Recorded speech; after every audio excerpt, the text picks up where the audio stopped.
Hey everybody, welcome to the D. Louise book series. I'm Christina, Kristina. This is where we read books, talk about books. No special effects here. No theme music. Nothing special here. I wonder how. Better? Worse? Better? Worse? Don't know. Anyways, so welcome to the Louise book series. I have this fantasy going this month. It's not going very well, but I'm trying. I'd like a miracle for Christmas. I'd like 1,000 subscribers. So it's up to you. You're the only one that can do it for me. Got a little over 140 right now. Thank you very much to those who have subscribed. Much appreciative. I've been doing this for just about a year now, and I would love to have that miracle for Christmas. Probably won't happen, but we can try. So thank you. Share. If you have pages, if you have websites, share. There's nothing special here. No one is in danger from me. I have no theme music, no special effects. My lighting's bad, my audio's bad, everything's bad. But we are in the month of December, and we are doing 30 days of Janet Ivanovich, and we're going to end on around Christmas, a little past Christmas, with Dirty 30, because Christmas, it'll be under my tree. We're going to unwrap it, and we're going to read Dirty 30. And my other comfort book for the month of December is J.D. ROBB, and we are up to Devoted in Depth. I think it's book 41. I need to double check that, but I think it's 41. And like I have said before, I'm an audiobook person, and I love Susan Erickson. And if you're doing the Janet Ivanovich, Lorelei King, I could listen to these ladies all day long. So my Eve Dallas, this is a little different. It's not one of my favorite books. My number one favorite is Promises, but there's a couple of others that come close, especially the holiday books. And one of the recenter ones is really, really good too. So Eve Dallas is a New York City Police and Security lieutenant. And normally I have my spiel about how she's, there she goes again. I'm going to make that clock part of my vids, I swear it. She's forever going off during a vid. No matter what time of day I do a vid, she goes off. She doesn't tell time, but she goes off anyway. Especially during Star Trek videos, you got to check that out. So she's a New York City Police and Security Department, and normally I do this. She sees herself as a cop, nothing else. She doesn't see herself as Roarke's wife, and usually we have a couple scenes with that. We're not going to do that. There also was a little bit, and I'd forgotten about that till I did the reread, that she had an abusive father, and that's been really discussed at length, and I'm not going to really go too much into that.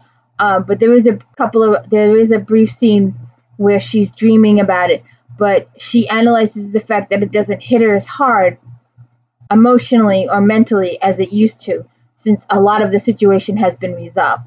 So they touch on that just a little bit. So she has Whitney, her boss, Mira's the shrink, Peabody is her partner, Roarke is her rich as God husband, Mcnabb is Peabody's cohab, and he's also detective in the EDD, the electronic division. And Feeney was her mentor, the guy that got her trained and started, and he's the captain of EDD. And we also see some Baxter and Trueheart. Baxter, the playboy, Trueheart, his trainee. He's going for his detective license in this one. So there will be spoilers. Be prepared. I have to share. I just have to share. You've known me. If you're visiting any of these books with me, you know I have to share. I can't do these books without reading to you. It's just, I like these books so much, and I enjoy these series so much that I have to share. There will be a couple books down the line where we will talk about Dennis Mira. Then we also have a short story coming up later, Wonderment in Death. It was Down the Rabbit Hole. It's based on Alice in Wonderland. We will get to that later. But right now we have a young couple who are serial killers. and they come from the Hicks and the Boondocks, and they're one of those that don't believe they deserve more for doing absolutely nothing. We had that incident with the kid a few books, last book, a book before that he killed both his parents because he thought they owed him just for him existing. But so this is not really one of my better books, but it does have a couple of very interesting moments. So like I said, we have a couple of serial killers. Ella and Daryl are in love, and one of the things they love to do together is kill. And that's very sad.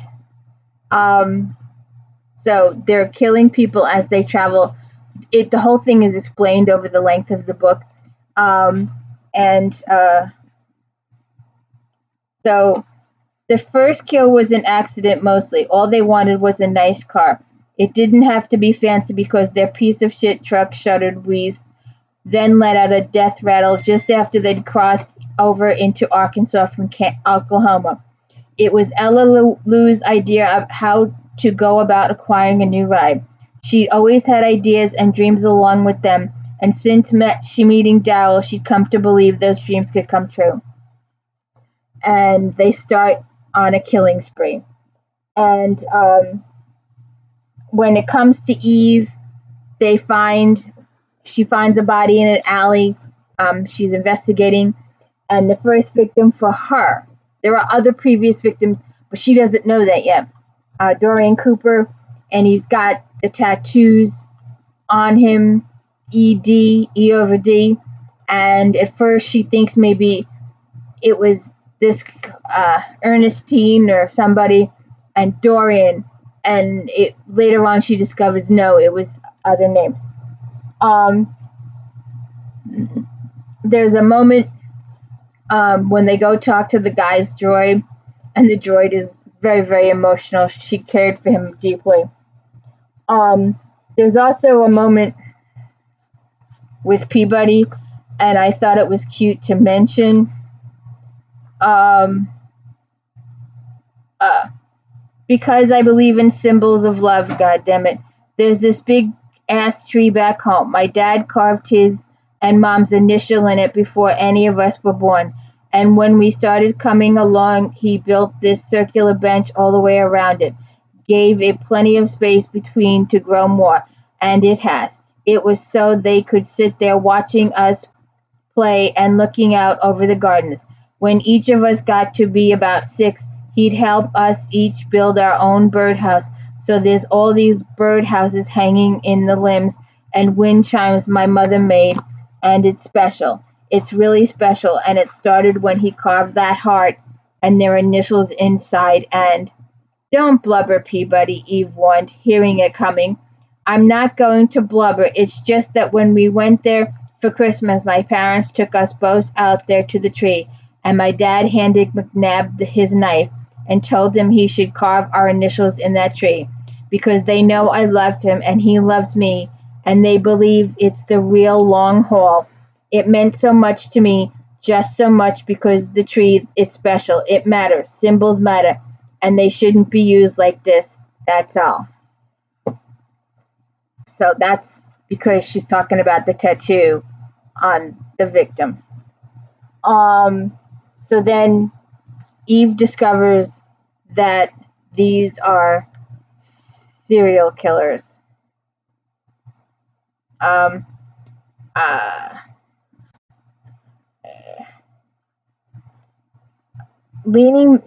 Eve and Peabody are in Eve's office, and she's going through IRCCC for like crimes all over the place that are connected.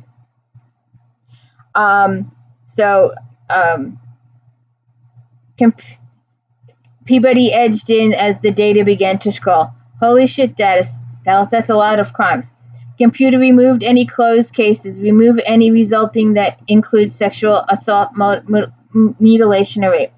Leaning back, Eve lifted her eyebrows. That takes it down. Computer, highlight all results that with the element of a heart carved or burned into the body.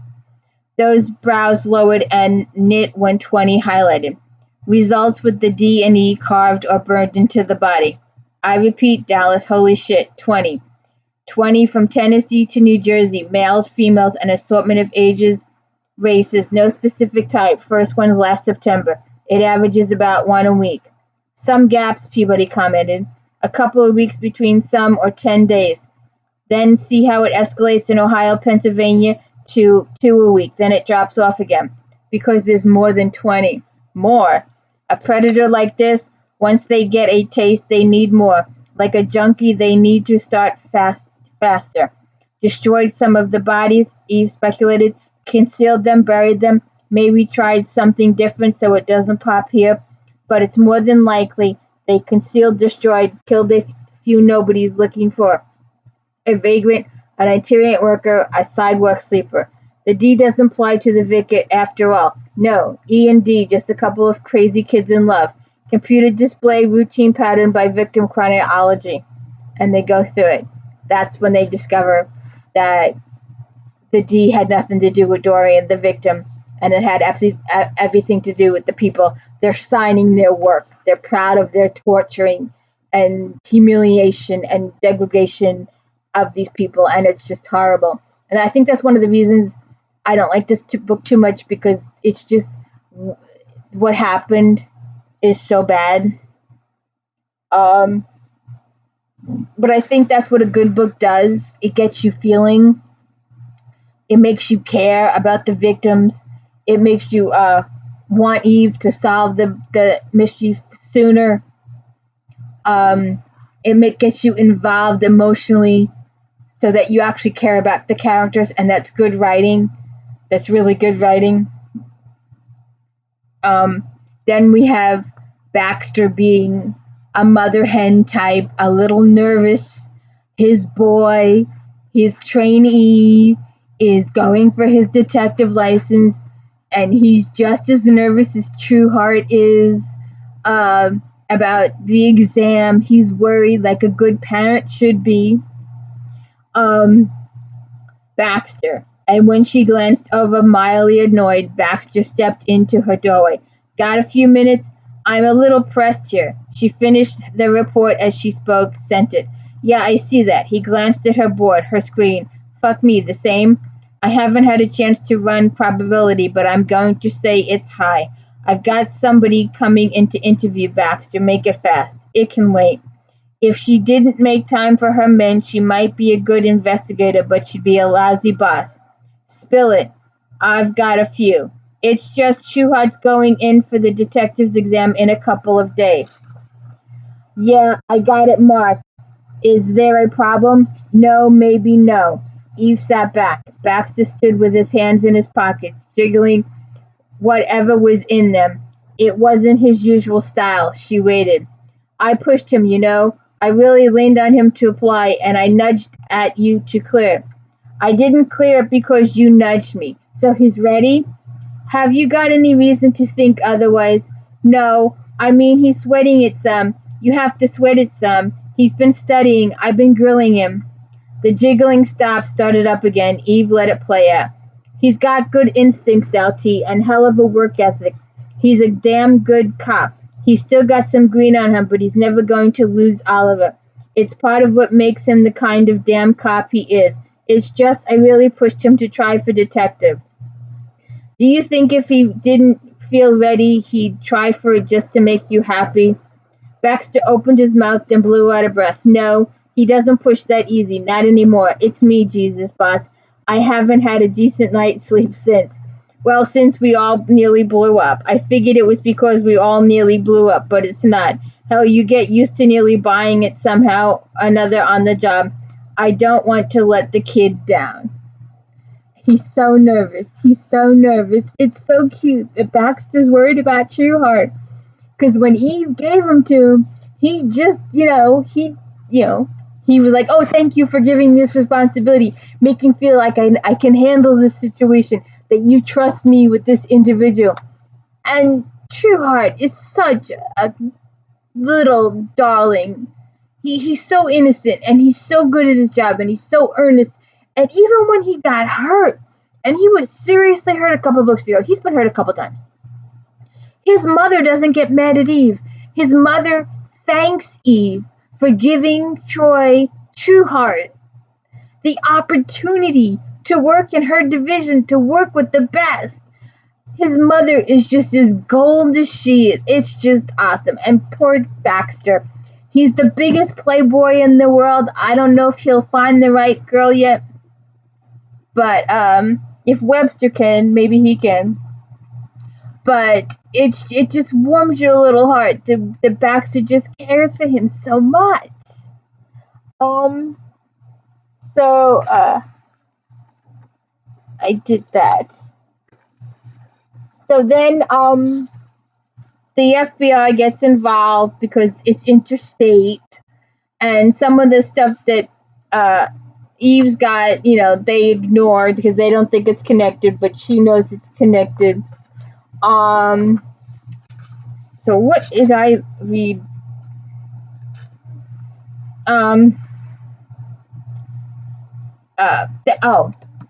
They go interviewing neighbors at the scene of the crime. They're trying to find anybody that saw anything. And Peabody, they knock on this one door, and it turns out to be an author. And it's like if someone knocked on Stephen King's door. That's the kind of reaction Peabody has. Peabody says, he's responsible for most of my nightmares, Peabody said as they got back into the car. Why would you read something that gives you nightmares? See, that's my point. There are millions of you out there, millions of you out there that will read Dean Koontz, that will read Stephen King, that will read horrific. I don't think Kellerman's that bad. Koontz, really hard horror stuff, and you love it. It may give you a nightmare, it may not give you a nightmare, but you love that stuff. And I've got one that I wanted to write. I can't write, but I may do it one day. One day you'll see a vid up here going, Stephen King, could you write this book for me? Because he probably could do it. I have this really great idea, but I'm not capable of writing the book. I've got 10 pages, and that's just like a little outline. There is no way in hell I could actually write a full book. I'm just not capable of it, and I own that up. But one day, I've got this. I've been dreaming about doing this video for about 6 months now, and I may do it just to please my butt. But I don't know. Irresistible. He's really good. Mostly I like stories that have happy endings, and his do. I mean, good overcomes evil after a lot of blood, terror, death, sort of like us, Peabody concluded. Maybe that's why. You people read this stuff.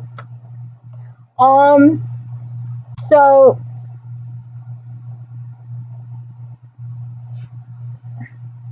then she talks about Roarke. Her and Roarke talk about the case, and she's explaining the whole situation and the serial killer situation to him. You believe New York was their destination. Long term, can't say, but you've only got to look at the map, see their kill spots. It's not an arrow from point to point, but any time they get veered off, they shift right back north and east. She took the wine he offered, gestured with it to the map. Detours, that's how it looks to me. Maybe you need fuel for your vehicle, for yourselves, or there's some attraction or someone you know, so you jog off for a few miles. Then come back, he said, nodding to that same direction. What do they take from their victims? She thought, cop thinking, cash and jewelry if there's any, a vehicle, or in some cases parts from a vehicle. Most, not all of their known victims run in the high-risk area. LC, the homeless, but they target others, often remote areas. A woman in her 70s living alone. They used her residence as their torture kill zone, took her easy to transport valuables. A guy in his 20s heading home on the back road, late from a bar. They used some vacant cabin for him. And no trace? They wipe it clean, maybe they seal up, maybe the forensics have been sloppy. Too many to know, she thought, too many to pick over. Step by step, I can't say for certain, but at least one of them's organized enough to be careful. They haven't found all the kill zones. The killers don't leave the body where they work as a rule. They use dump sites and generally a fair distance off, and plastic tarps. So she explains all that to him. And then we have a cute moment that I thought I would share.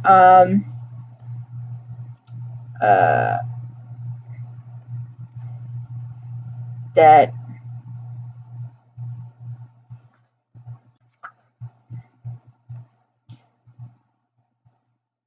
is she talking to?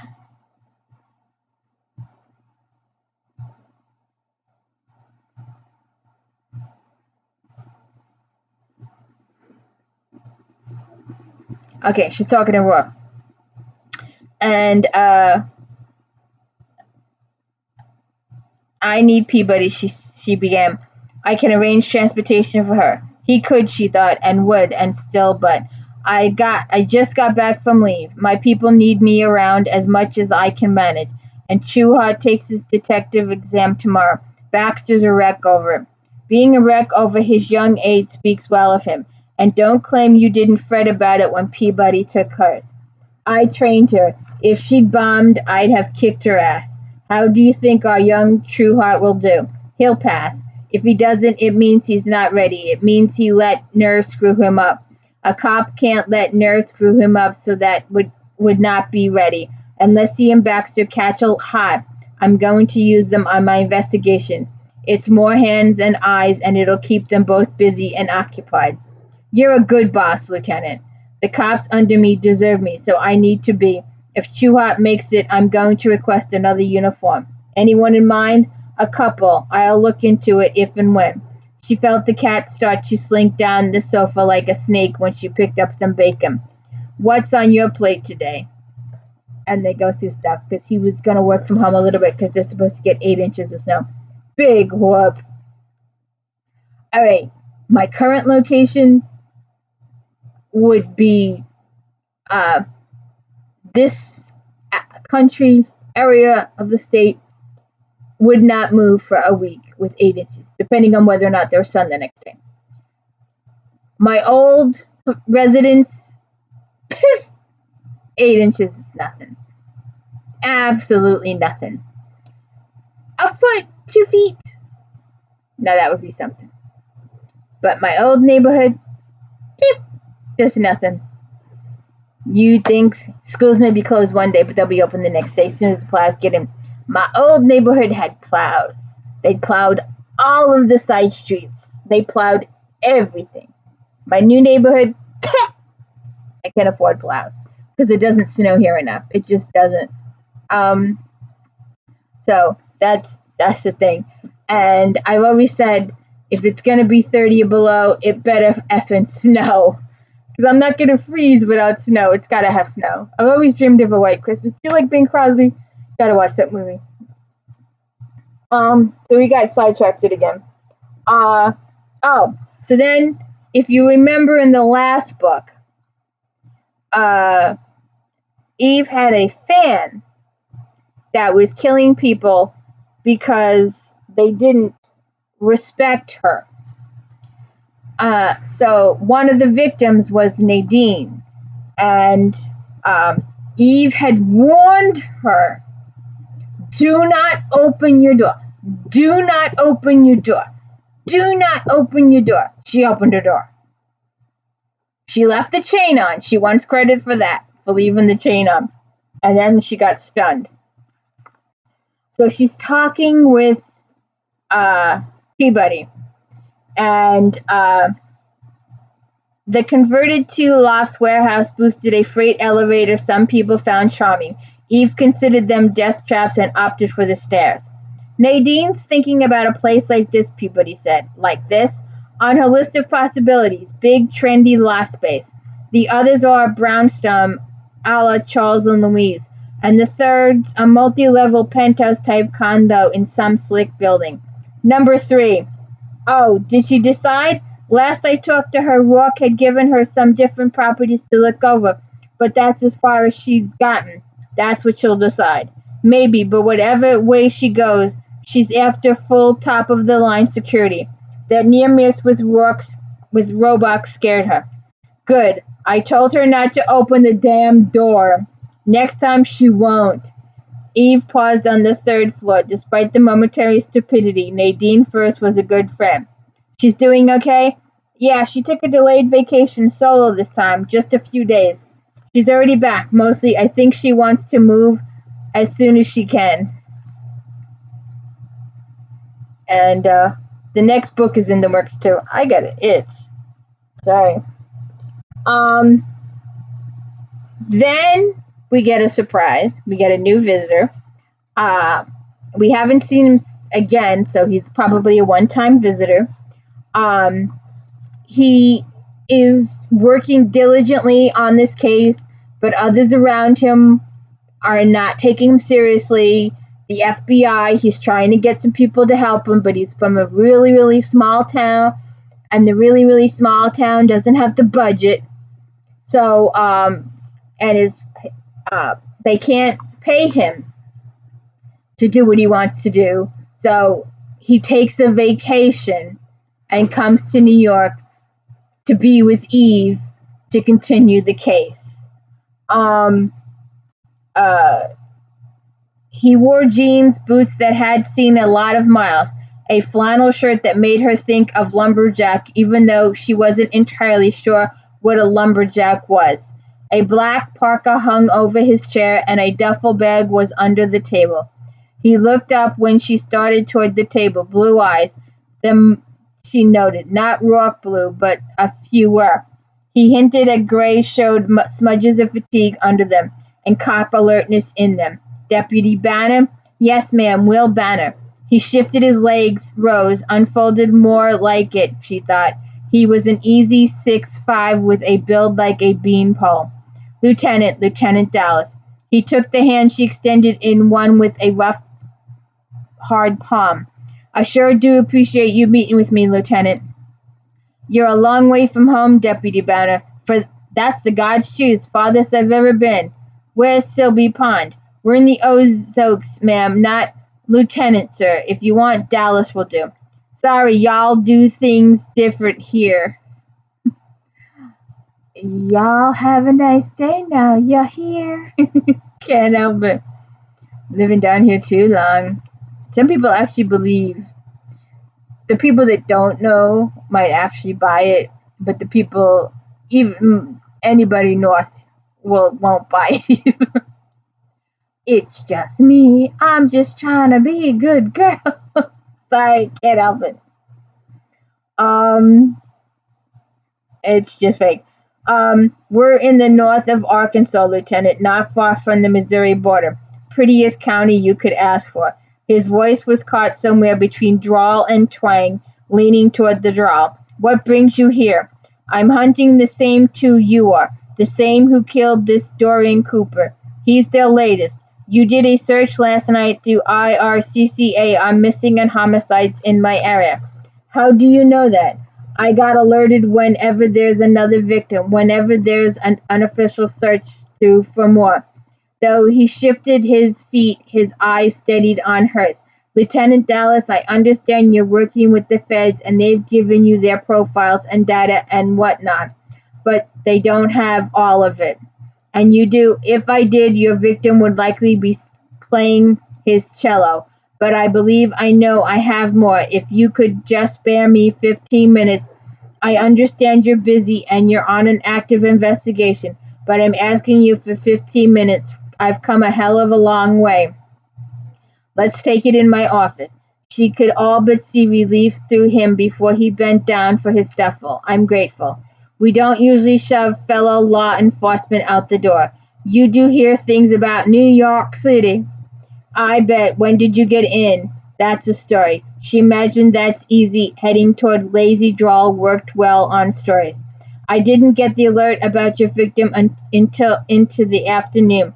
I talked to Special Agent Zarek like I did with the one right before, and before that. They've been working their way to you, Lieutenant, for months now. It seemed to me with the search you started last night, you're leaning that way. It's an angle. It's the angle, and because I saw how it seemed you might be leaning, and I hope you understand after I did some research on you, I figured you'd be open to a face-to-face with me. He paused, just inside the bullpen, looked around. You sure are busy here. Back home, there's the chief, me, and 2 other deputies and our dispatcher. How many people in Silby's Pond? Right about 3,200. There's more than that in this sector of the building. So they go through some of the stuff, but I enjoy the cute scenes. And I have to share the cute scenes with you. She offers him coffee, and you gotta wait for it because you gotta expect it because it's the scene. All I can get. Black would be fine, thanks. She got 2 from the auto shop. Who do you think they killed in your town? Melvin Little. He's what you might call a fixture around those parts. And he goes through it. You're getting your 15, she told him, nodding. Banner took a hit of caffeine. His eyes went wide and glassy. Sweet baby Jesus, what is this? Is this New York coffee? Not exactly. It's real coffee. I've got connection. Real coffee. He said it like a prayer with awe and reverence. Remembering her first taste of Roarke's coffee, she smiled. Need a minute? It could take days. He smiled back, and she saw beneath the fatigue a great deal of charm. Wait till I tell the boys back home. Then he sighed. Little Mel, he couldn't adjust back. They tried what they tried, but he was just one of the lost. There were too many, I guess. He didn't like being indoors so much, so he took to sleeping out in the hills and the woods. You have what you call here sidewalk sleepers. And they go through it. So it's a little emotional, some of the stuff he tells her. But so the coffee thing is cute. Then she talks to Whitney, and like I said, Whitney is her boss. And I passed up.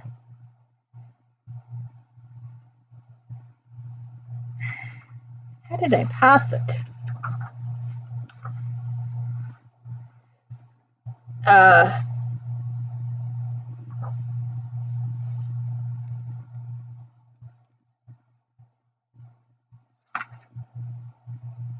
So she's talking to Whitney.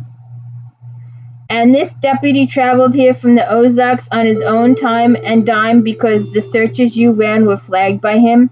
Yes, sir. And he did this at the base because he believes a war vet with PTSD with a history of substance abuse and antisocial behavior was one of the victims of the spree killers currently being sought by this department, others, and the FBI in spite of the ruling of his own ME and the subsequent determination of accidental death by the FBI. In blunt, logical terms, it didn't ring the bell, but the local ME in this case is also the town doctor, a GP. I checked, and she's only worked on a handful of murders in 17 years. So they go on, and I can't find the... but she... he goes and he wants to talk to Banner Superior, let him know he's in town.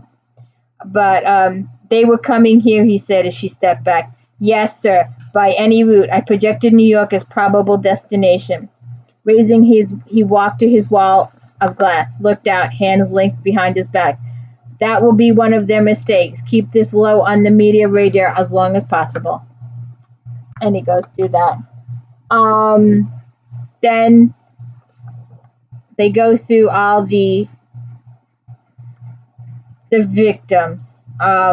They have they get everybody in the conference room and they have a task force meeting. And they go through all the victims and their IDs and their pictures and stuff. Eve likes to do that. Likes to put faces to the names to get cops to, really, they should do that. She likes to just let them know that the people are important, and usually lets the families know that she's trying to give them closure, trying to get them justice for them. Eve really cares about her victims. Then, if you followed this series, I don't think it was Innocent. Concealed. Might have been Concealed. That was a little more recenter, right? concealed. When they're knocking down the wall in the building that Roarke is going to turn into a school, and they find the bones from 15 years ago, and that's when Eve first meets Dewinter, and it was explained, and they talked about it, but it still bugs Eve. Although Dewinter did the right thing, but it still bugs Eve that she didn't follow the law. But Dewinter's and you and I would feel that Dewinter did the right thing. She got arrested for stealing a dog, but the dog was chained outside in sub-zero weather and freezing to death and not being fed, and she stole the dog to save his life, and she did the right thing. But Eve has always held a little grudge about Dewinter. And Dewinter is trying really hard to get along with Eve and to communicate with her because she's friends with Morris and she has a good relationship with Morris. They're not romantic. They're just, her and Morris have a friendship. And because she's been to all of Eve's parties, she's now socializing in Eve's circle. And she's trying to get, to know Eve and become friendly. And Eve is just having an issue with it. So, So she needs Dewinter's because some of the bodies have been buried already, and some of them are in bones. So she needs to have the bodies digged up to verify that they were also part of the serial killer's pattern, that they were victims, and she needs the thing taken. When her link signals, she noted Garnet Dewinter's readout answered. Dallas, you might have asked. Asked what? If I had the time to examine and report on 2 sets of exhumed remains, it may be you don't fully understand what we do here or the fact that I currently have on my table bones from 2 subjects recently discovered buried in concrete footings after the demolition of a building. How old are they? Approximately 120 years. Then they can probably fucking wait. Jala Campbell. She tapped and turned so the link showed the board and Campbell's photos. She has maybe 36 hours with any luck before the 2 lunatic lovers who are currently torturing her end it by slicing across the belly from hip to hip and letting her bleed out, probably while they have hot sex. The insult on Dewinter's striking sharp face faded. On a sigh, she ran a hand over the sleek for-work hair. You might have given me some background. I'm a little bit of a hurry, considering Campbell is the last of 21 confirmed victims, and I have 4 more probables, including the remains heading your way. If you'd given me some background, I might have been able to use some influence to get the remains here quicker. How? Dewinter aimed a cool look out of sharp eyes. I have connections and ways to use them, which I'll be doing now. I'll need a full report on this investigation, the profiling, and the previous victims. I sent it to you 15 minutes ago. Oh, this time Dewinter's huffed out of breath. We really need to learn how to communicate. And she says to Eve that they need to have drinks. And Eve says, I'll buy you a bottle. And Dewinter's is like, no, we're going to sit down and we're going to have drinks and conversation. Because Dewinter's is just determined to have that relationship.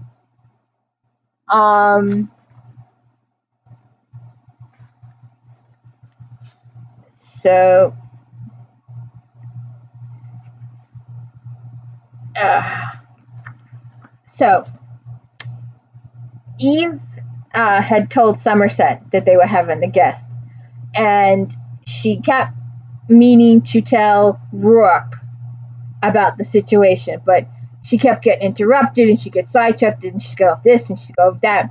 So Roarke walks in after a busy day, Deputy Banner, Will Banner, I'm waiting for the lieutenant. As I am, Roarke thought. And why is that? This, he gestured to the board with his left hand. You're Roarke? I am. Sorry to just be. Somerset showed me in, and I got in from Arkansas this morning. I sure do appreciate your hospitality. Banner's hand dropped from his weapon, then outstretched as he crossed to Roarke. Roarke accepted the hand, but stayed on alert. You're involved in the lieutenant's investigation? It's looking like. I know you sometimes consult on cases, but I don't know how much you're into this one. I'd be more comfortable if you don't mind if Lieutenant Dallas filled you in. So would I. Roarke noted the cat slid off the sleep chair, wander over, wound through Banner's legs, then come over to do the same through his and back again. That's a good cat. I got a dog back home. He's with my folks while I'm gone. But this one here makes me think I ought to get a cat too. He's good company. I'm in the park room. It sure is nice. I can see clear over to Central Park. Would this be your first time in New York? That's right. It makes my head spin a little. We've got Detectives Peabody and Mcnabb coming. Do we? Roarke said, brutally pleasant. If you'd wait here, I'll go find the lieutenant. And he goes, finds the lieutenant, and they go off. And he is, and you bloody well didn't tell me a bloody thing about it. I did. I texted you. Coffee, she remembered. Text Roarke, and she'd been interrupted.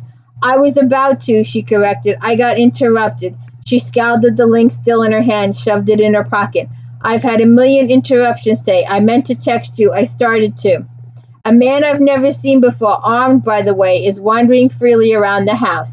He's a cop. And what possible difference does that make? Well, it's not like he's going to steal the silver or whatever. I ran him, and the commander talked to his chief. He's solid. Again, what possible difference does that make? She threw out her hands, baffled, all. He yanked off his tie. Bollocks, Eve. I believe I have a right to be consulted, or at the very least informed before we're housing a complete stranger. I was going to. You have people in here when you want them. His eyes, hot now, fixed on hers as he shrugged out of his suit coat. And who I have wandering free, a stranger to you with a stunner on his belt without your knowledge. It goes off. And then they talk about Baxter Trueheart. But he throws it back in her face with this. You're fond of the marriage rules, so add this to them. If and when you've the inclination to host a complete stranger to me, you don't forget to let me know, as that next time I might stun first, ask questions later. I'm firm on that one. I suck at it. You know I do. I don't get why you keep getting pissed that I suck at it. You don't. So when you do something that sucks, as you say, it's very annoying. It goes off. You just gotta love it. Then we have a lot of serial killer. We do a lot of interviewing, a lot of tracing, a lot of stuff goes down. But there was two more.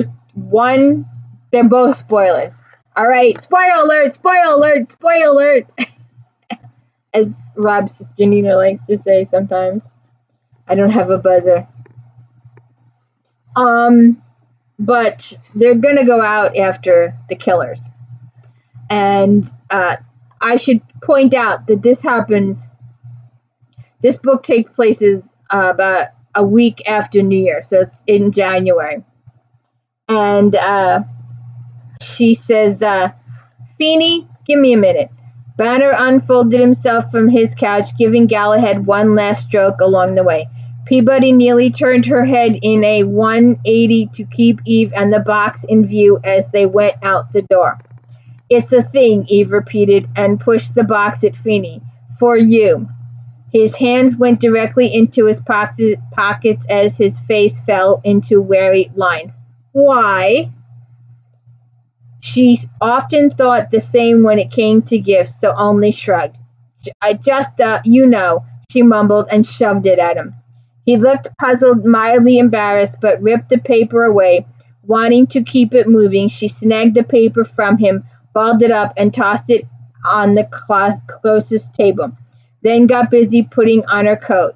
Well, fuck me sideways. The stunned pleasure in his voice gave twin tugs the mild embarrassment and quick satisfaction. She turned back, pulling the scarf out of her pocket when he dumped the box on the floor and pulled out the coat. Son of a bitch! He grinned as he held it, shit brown. She'd chosen the color as it was his usual choice of hue. The coat, with its protective lining, would, she saw, hit him about mid-thigh. She'd left the design to Roarke, saw he'd gone roomy, simple, and added the flash of Captain bars as buttons. You got me a goddamn magic coat. Well, Roarke, son of a bitch. Still grinning, he punched her in the shoulder, then immediately pulled off his shit brown coat, dumped it on the floor. Bastard fits, too. He folded it back, steadied the lining with a shake of his head. Freaking genius is what it is. More comfortable discussing the body armor aspect, she relaxed a bit. No bulk, no weight, and it works. Deflects a full stun. I can attest. Sharps too, though I haven't personally tested that one. Son of a bitch, he said for a third time, and he met her eyes. His ears gone faintly pink. Appreciate it. Sure. He bent to gather up his old coat, the box, and looked at her again. Really appreciate it. Really sure. Wait till the wife gets a load of this. He skimmed one hand down the liver. Let's go get some bad guys, kid. You gotta love it. You absolutely gotta love it. And I'm sorry, this next part, I have to share it. I can't let this book go without sharing because it's a horrible book. And I don't mean the book's horrible. I mean what is done is horrible. What these serial killers have done is horrible. And I have to just share the shiny, happy moments. And that was a shiny, happy moment. And we've got one more shiny, happy moment. And again, it's a spoiler. I got it. He's handling it. We've been busy. Just closed the one we caught yesterday. I tried to find out, but it's going to take another 24. Huh. So you actually think I let two of my men sweat it for 48? You figure I can't juggle in a contact, put a little weight on it? You did. Hey, thanks, Dallas. Can I? He stopped when he caught the look on her face. Ah, shit. Look, Baxter, it's a tough exam and plenty don't cut it through on the first try. Yeah. Hell, I'd like to be the one to tell him. I can cushion it. I thought you should. Figured you should be the one to tell Trueheart. We're going to have a new detective in the division. He's getting his gold shield. What? What kind of cop doesn't know when he's being strung? He passed. Flying, Baxter. Be proud. Holy shit.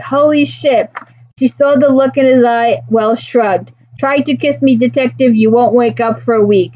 I gotta kiss somebody. Peabody, what?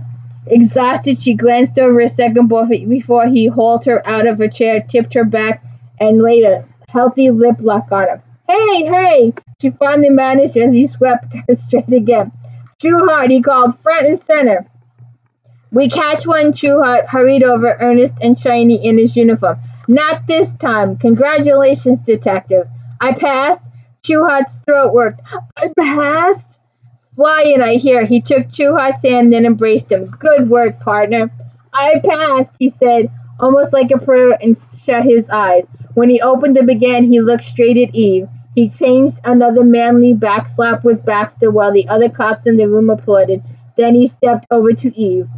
I wouldn't be here if it wasn't for you. I dropped you in. You made the grade. Congratulations, detective. He took her hand, then wrapped his arms around her. Because he was young and it was a moment, Eve let him. Don't hug your LT, she advised. Yes, sir. No, sir. He broke away laughing. The blue line, Baxter announced.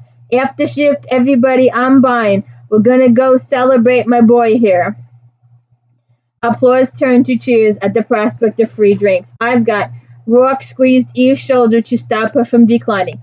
Nothing either of us would rather do, he finished. He ran his hand down her back as cops got up to slap Trueheart's back, shake his hand, rag on him a bit. I told you no more cops tonight, Eve reminded him. You don't have to do this.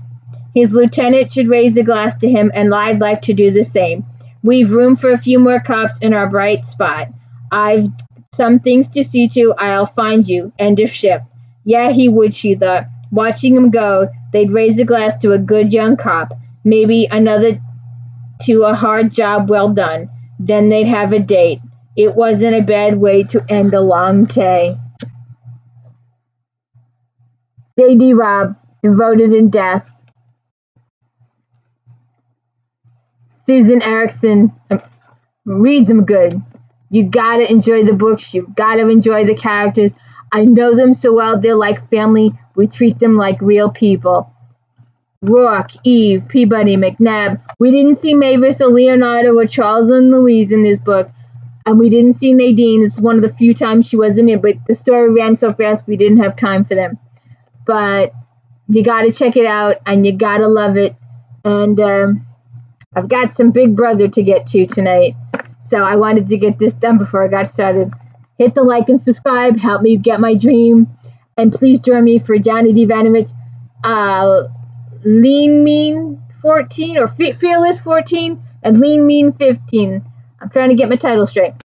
But please check it out, hit the like and subscribe. I hope you enjoyed this as much as I did. I hope I didn't spoil it. Well, obviously I spoiled it, but still check it out. Thank you.